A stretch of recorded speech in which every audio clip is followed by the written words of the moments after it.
Hi everybody, Ryan Ballengee from Golf Newsnet here, continuing our series of previews of equipment that could be in your bag in 2017. And with this review, we want to talk about drivers, namely Mizuno drivers. And I know that sounds like a little bit of an oxymoron because when we talk about Mizuno, typically we're talking about irons and wedges and some of the best irons and wedges on the planet. And Mizuno knows that.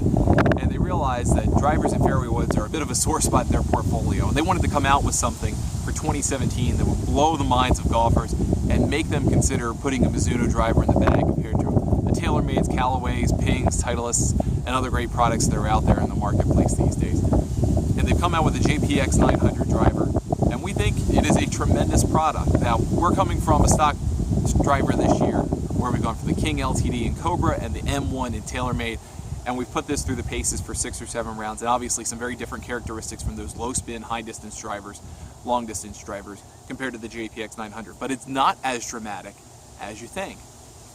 What we found in our testing is that this driver is extremely forgiving compared to those products, but doesn't lay off on the distance as much as you might expect going from those low spin products to this one. In fact, it keeps up pretty well. In our testing, it's probably 4 to 5 yards shorter on the average drive what we hit with the JPX-900 compared to what you would see with the Cobra, King LTD, or the M1. And that's not that big of a drop off for what we feel is a tremendous ability to deliver moment of inertia protection and keep the ball in play. This is a fairly straight driver.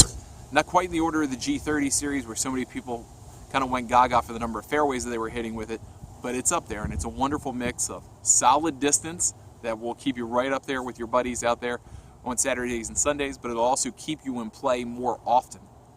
And in addition, it gives you a great look, a blue matte finish, very similar to what you're going to see next year from Cobra and the F7 Plus line. That blue look stands out, but it's not distracting. It has a good alignment marker, and it feels like it builds confidence over the ball. Not only that, but the deeper profile of the driver, and in terms of from face to the back of the club, as well as the deep face, also inspires confidence. You're going to be able to put the ball in play, and that when you hit it, it's going to go a long way, and it does both of those things very well.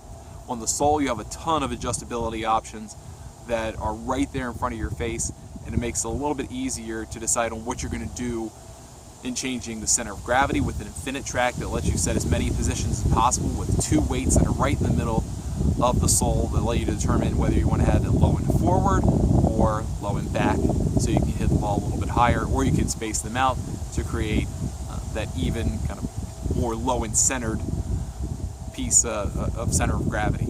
And then you have some other options as well where you have weights that you can place at different points on the sole to create a draw or a fade bias based on how you would lay the club, almost kind of like the pad you would see with Cobra Golf.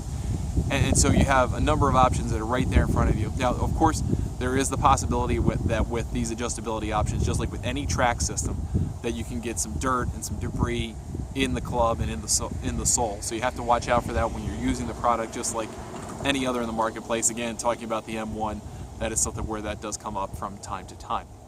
But at the price point that you're looking at, the kind of modern driver price point, this is a good mix of a distance machine that isn't the longest product on the market and a forgiveness machine that gives you not quite the same protection as you might expect from a G30, but it's right up there. That's a perfect mix between putting the ball out there a pretty good way and keeping it in play, which is most important in my view to keeping your scores lower and improving your game. So check out Mizuno Golf's JPX-900 driver when you have an opportunity. If you've been able to hit it, let us know your thoughts in the comments, or shoot us a note on Twitter @GolfNewsNet. Until next time, I'm Ryan Ballengee. We'll see you out there.